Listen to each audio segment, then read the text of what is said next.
Good morning and welcome to the Sunday Unity of Reading celebration message. Today is March 14th and our daily word is energy. The energy of divine life renews me. How do I have the focus to achieve my goals? How do I have the strength to carry on through challenging times? How do I have the aptitude to learn, grow, and change when I'm called upon to do new things? At the heart of everything I am called to do is the energy to do it. I'm a divine being and I call upon the power of God within me to channel my energy in deliberate ways. Divine energy is inexhaustible. Unlike my muscles, which can tire, and my mind, which can feel frazzled, the power of God flows through me unimpeded. In prayer, I claim divine energy and imagine it flowing through me with the force of a mighty waterfall. I am grateful for my renewal. And from Isaiah 40, 30, and 31, even youths will faint and be weary, and the young will fall exhausted.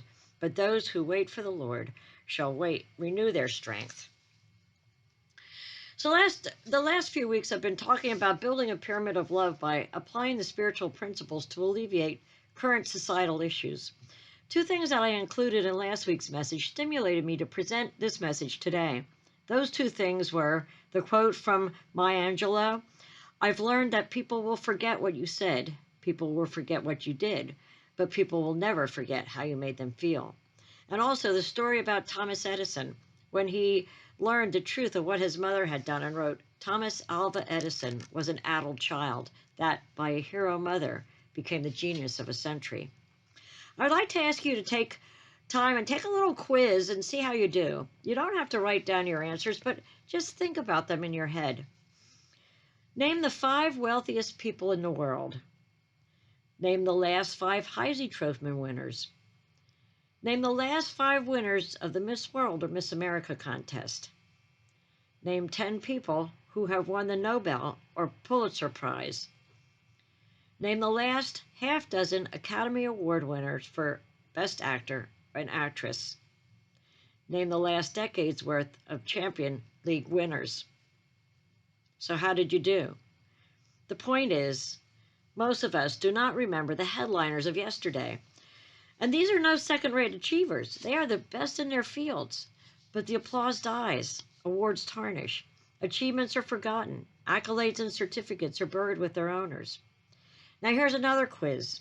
See how you do on this one. List a few teachers who aided your journey through school. Name 3 friends who have helped you through a difficult time. Name 5 people who have taught you something worthwhile. Think of a few people who have made you feel appreciated and special. Think of 5 people who you enjoy spending time with. Name half a dozen heroes whose stories have inspired you. And when I say heroes, I don't mean just well-known people, but the heroes in your life. Who made a difference in your life? Who inspired you, believed in you, supported you?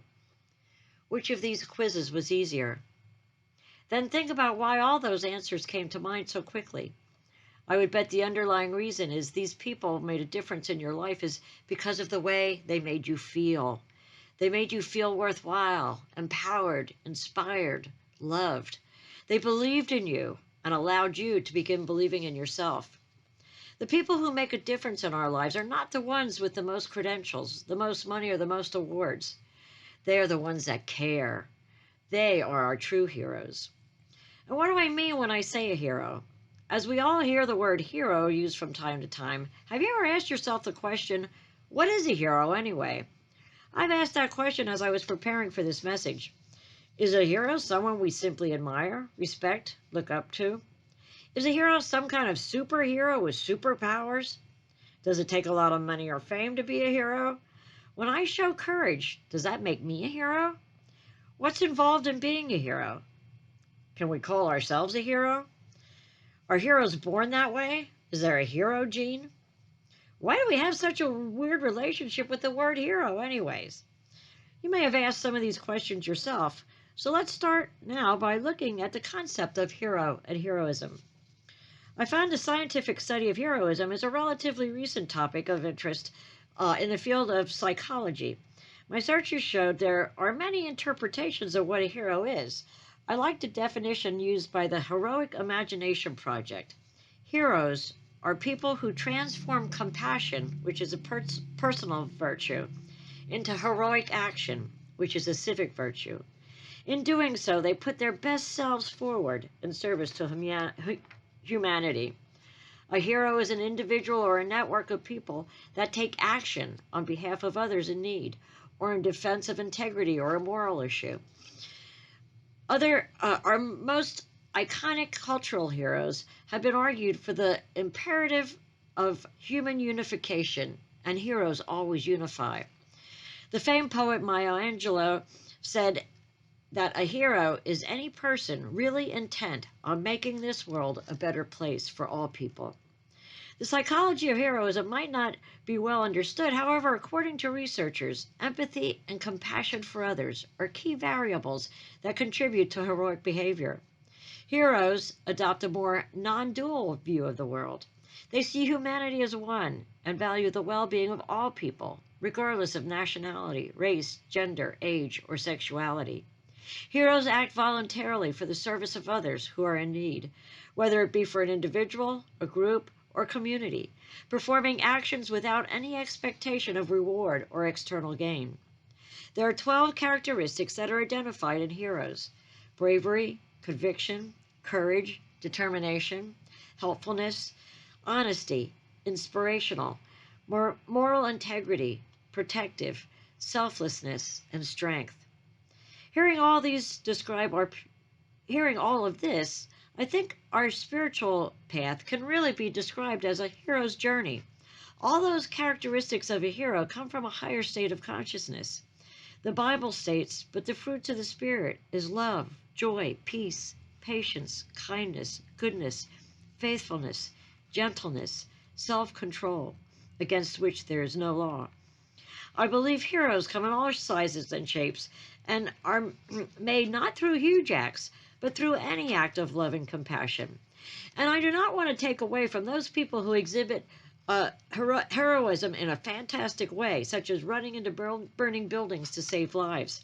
Certainly there seems to be levels of heroism, but I want to think about our personal heroes, those people who we have encountered in life that have made a long-lasting impression and effect and helped us to be who we are and where we are now. Relating back to my past messages, I've mentioned that many successful people who have overcome adversity had some hero in their life, someone who believed in them and helped them believe in themselves. These can be powerful stories to share. We get inspired by positive stories, and research has shown that just by seeing or hearing about an act of compassion, kindness, or love will stimulate others to emulate that action. Besides Thomas Edison, Helen Keller was a great example of this. In an interview, Keller confessed, "It is okay to need other people. My teacher is so near to me that I scarcely think of myself apart from her. How much of my delight in all beautiful things is innate, and how much is due to her influence, I can never tell. I feel that her being is inseparable from my own, and that the footsteps of my life are in hers. All the best of me belongs to her. There is not a talent or an aspiration or joy that has not been awakened by her loving touch." Helen's teacher, Anne Sullivan, was as great a hero as Helen Keller, and both their stories inspire others. The truth is, we need each other on this journey. We need a hero, and we need to be a hero. The Bible states, "Bear one another's burdens, and so fulfill the law of Christ." A Course in Miracles explains the need for each other beautifully in these quotes. "No one is sent by accident to anyone. When you meet anyone, remember it is a holy encounter.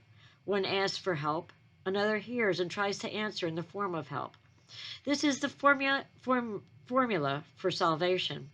Nothing in the world is holier than helping one another who asks for help. The two come very close to God in this attempt, however limited, however lacking in sincerity. Even at the level of the most casual encounter, it is possible for two people to lose sight of separate interests, if only for a moment. That moment will be enough. Salvation has come." Truly, no man is an island, and we are meant to help each other and allow others to help us as well. Arnold Schwarzenegger commented after being called a self-made man. I came here with absolutely nothing. I had $20 in the pocket and some sweaty clothes in a gym bag.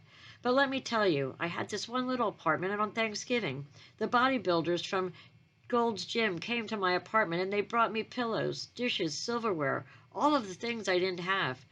None of us can make it on our own. None of us. Not even me, who's been the Terminator and went back in time to save the human race. Not even me, that fought and killed predators with his bare hands. I always tell people that you can call me anything what you want, but don't ever, ever call me a self-made man. It gives the wrong impression that we can do it alone. None of us can. The whole concept of a self-made man or woman is a myth. I would have never made it in my life without the help. I want you to understand this because as soon as you know you are here because of a lot of help, then you also understand that now it's time to help others. That's what this is all about. Well said, Arnold. I could not have said it better myself. That's what it's all about, to help others and to allow others to help us. This is a Reader's Digest classic originally published in 1966 as The Voice in the Box. When I was quite young, my father had one of the first telephones in the neighborhood. I remember well the polished old case fastened to the wall. The shiny receiver hung on the side of the wooden box. I was too little to reach the telephone, but would listen with fascination when my mother talked into it. I came to realize that somewhere inside the wonderful device lived an amazing person with the name Information Please. And there was nothing that she did not know. I overheard my father saying to my mother that Information Please could supply anybody's number and even give you the correct time of day. My first personal experience with this genie in a bottle came one day while Dad was at work and my mother was visiting a neighbor. Amusing myself at the tool bench in the basement, I whacked my finger with a hammer. The pain was terrible, but there didn't seem to be any reason for crying because there was no one at home to give me sympathy. I walked around the house sucking my throbbing finger. Finally, arrived at the stairway, I saw the telephone.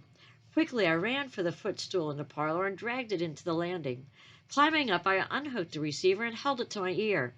Information, please, I spoke desperately into the mouthpiece just above my head. A click or two later, a small, clear voice spoke into my ear. Information, she answered. I hurt my finger, I wailed into the phone. The tears came readily enough now that I had an audience. Isn't your mother home? Came the question. Nobody's home but me, I blubbered. Are you bleeding? No, I replied. I hit my finger with the hammer and it hurts. Can you open your ice box? She asked. I said I could. Then chip off a little piece of ice and hold it to your finger, said the voice. I did what she said, and my finger stopped hurting. After that, I called Information Please for everything. I asked her for help with my geography, and she told me where Philadelphia was located. She helped me with my math. She told me that my pet chipmunk, which I had caught in the park just the day before, would eat fruits and nuts. Then there was the time when Petey, our pet canary, died. I called Information and told her the sad story. She listened, then said the usual things grown-ups say to soothe a child, but I was unconsoled.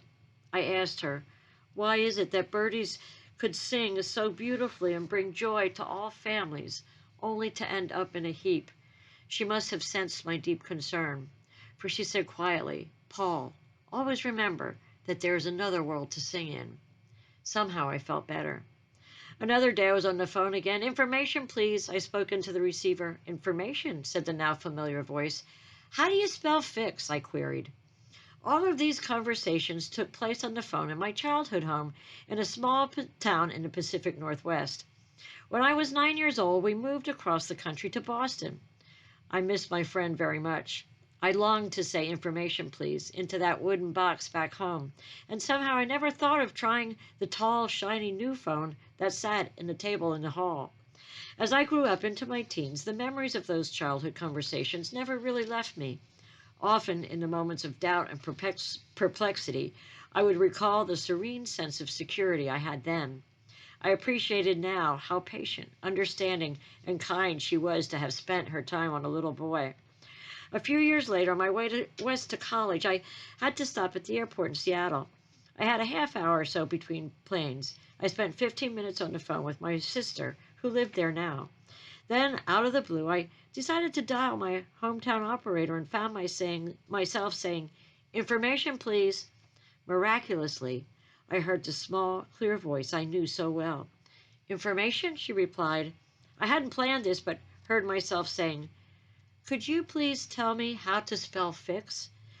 There was a long pause. Then came the soft-spoken answer. "I guess your finger must have healed by now." I laughed. "So it really is still you," I said. "I wonder if you have any idea how much you meant to me during those times." "I wonder," she said, "if you know how much your calls meant to me." I never had any children, and I used to look forward to your calls. I told her how often I had thought of her over the years, and I asked her if I could call her again when I came back to visit my sister. "Oh, please do," she said. "Just ask for Sally." 3 months later, I was back in Seattle. A different voice answered information. I asked for Sally. "Are you a friend?" she asked. "Yes, a very old friend," I answered. "I'm sorry to have to tell you this," she said. "Sally had been working part-time for the last few years because she was sick. She died 5 weeks ago." Before I hung up, she said, "Wait a minute. Would your name be Paul?" "Yes, yes," I said. "Well, Sally left a message for you. She wrote it down in case you called. Let me read it to you.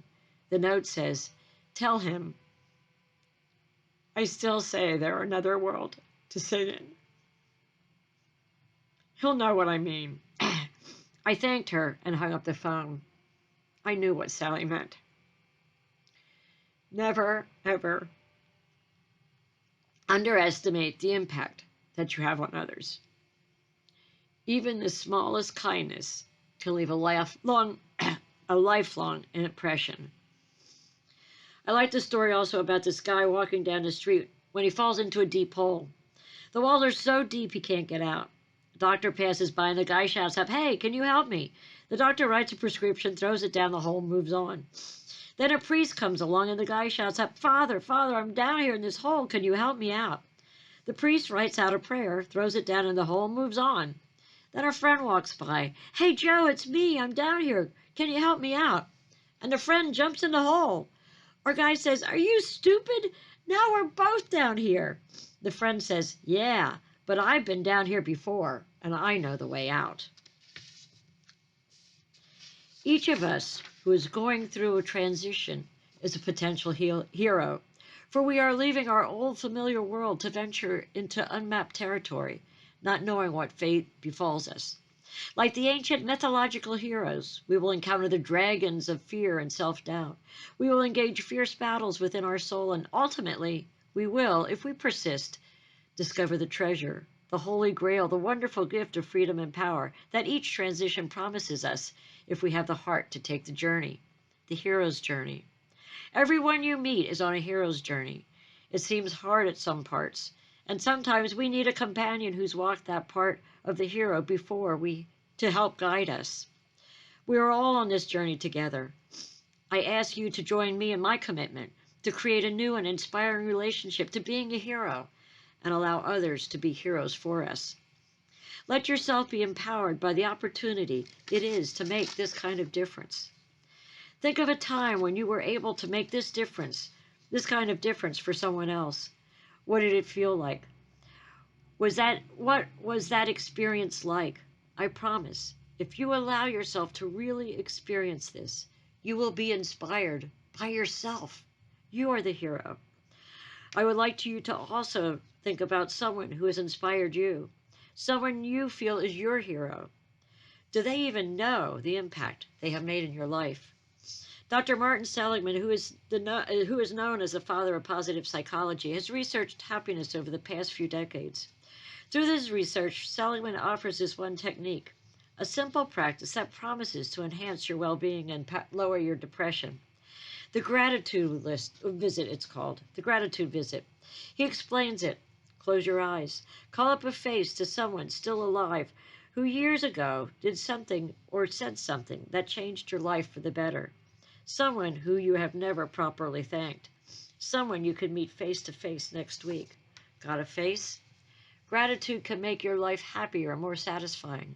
When you feel gratitude, you benefit from this pleasant memory of a positive event in your life. Also, when you express our gratitude to others, we strengthen our relationship with them. But sometimes our thank you is said so casually or quickly that it is nearly meaningless. In this exercise, you will have the opportunity to experience what it is to express your gratitude in a thoughtful, purposeful way. Your task is to write a letter of gratitude to this individual and deliver it in person. The letter should be concrete, about 300 words. Be specific about what he or she did for you and how it affected your life. Let her know what you are doing now and mention how often you remember what he did. Make it sing. Once you have written the testimonial, call the person and tell her you'd like to visit with her, but be vague about the purpose of the meeting. This exercise is much more fun when it is a surprise. When you meet him, take your time reading your letter. It may seem hard, especially now, to meet face to face, but I encourage you to at least write that letter and send it. I also ask anyone listening to this message to write about or just mention your hero in the comments of this message. We are touched and inspired through the positive stories of others, and I am asking you to share your story. You have no idea the amount of other people's lives you could change through sharing your hero story.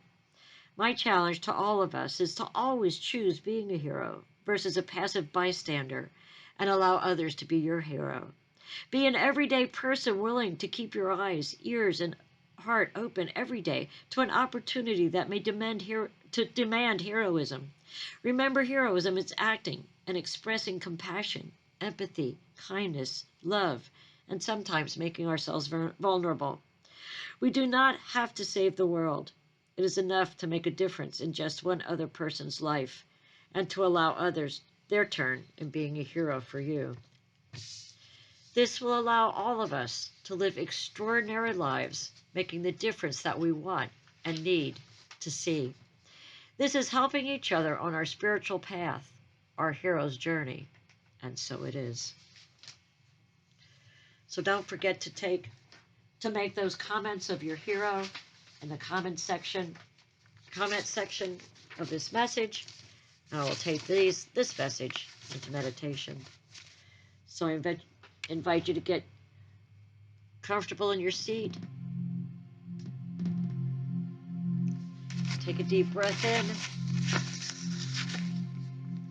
Breathe into peace, the love, the joy, the glory of God. And as you exhale, feel your body and your mind go deeper into a state of relaxation. Inhale power and inspiration. And exhale calm and relaxation.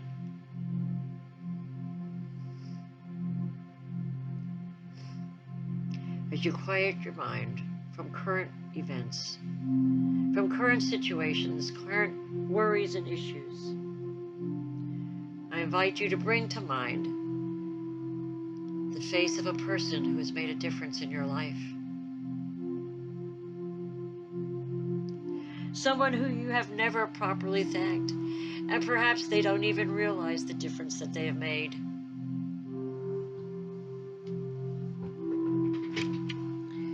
Feel the gratitude for that person.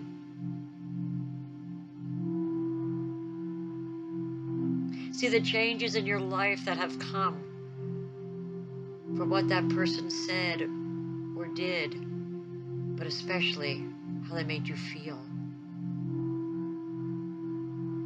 Feel the inspiration, the power of that time. Feel the gratitude for this person having made the choice to be your hero.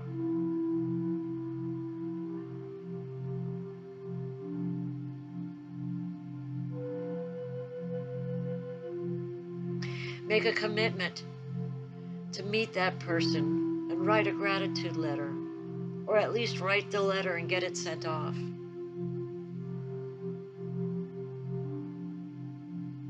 Feel the gratitude for the changes of where you are now.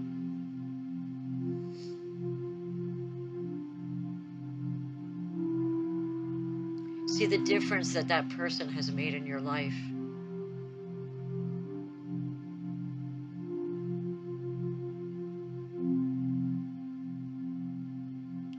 Now think of a time when you know that what you did or said made a difference in another person's life.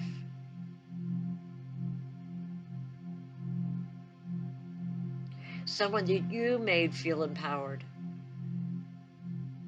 that you made feel loved, that you created a shift and a change in their energy and in their life. How did that feel? Feel the power and the gratitude for the ability of being a hero to someone else.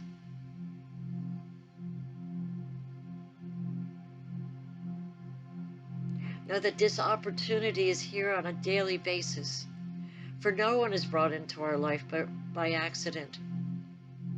But every encounter is a holy encounter, for we are here to help one another on the path. Make a commitment to open your heart, your eyes, your ears, for the opportunity to inspire and uplift anyone that comes your way. Ask your inner being to give you the words, the actions. Let it come from inside your heart, from your inner being, not from your ego. Make a commitment to act from love, compassion, empathy, and you will be the hero.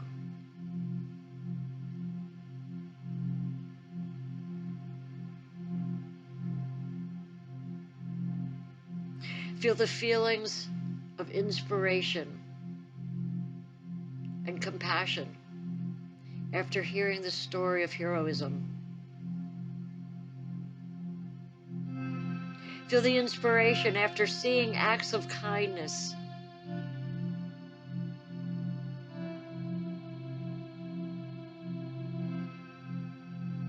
Know that sharing your story will inspire others.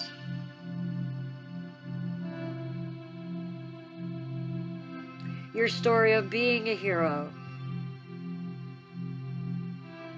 or your story of the hero who has changed your life to become that hero.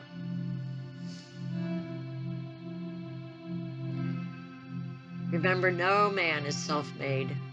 No woman is self-made. We all have heroes that helped us along the way. And they help us to become the hero, able to help others.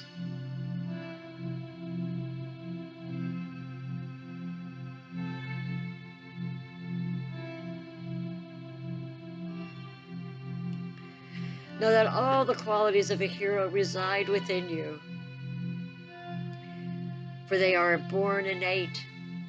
They are the fruits of the Spirit.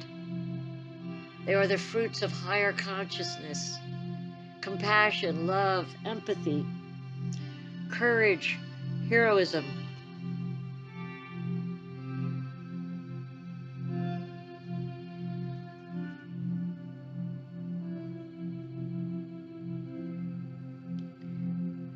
Feel the joy and the inspiration of having re-experienced these events.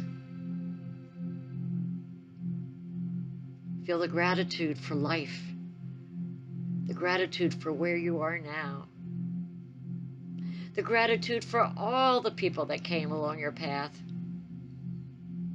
For it's not just one, but it's all.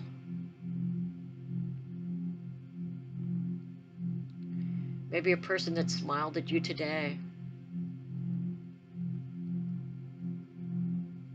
Always know that you have the opportunity to brighten someone's day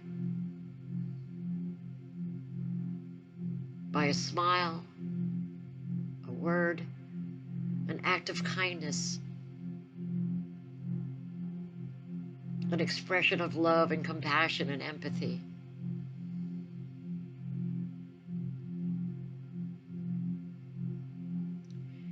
Make that commitment to be open, to see and hear opportunities, to put your best self forward.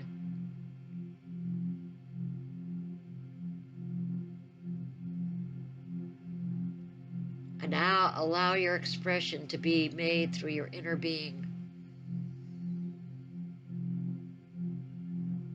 And truly know we are here to help each other on this path,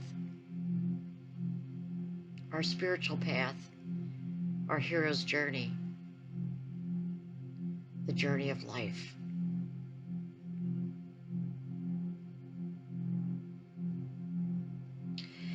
Take a few minutes as you sit in this feeling of inspiration, this feeling of gratitude. Make a commitment to write that letter. Write those comments with this video.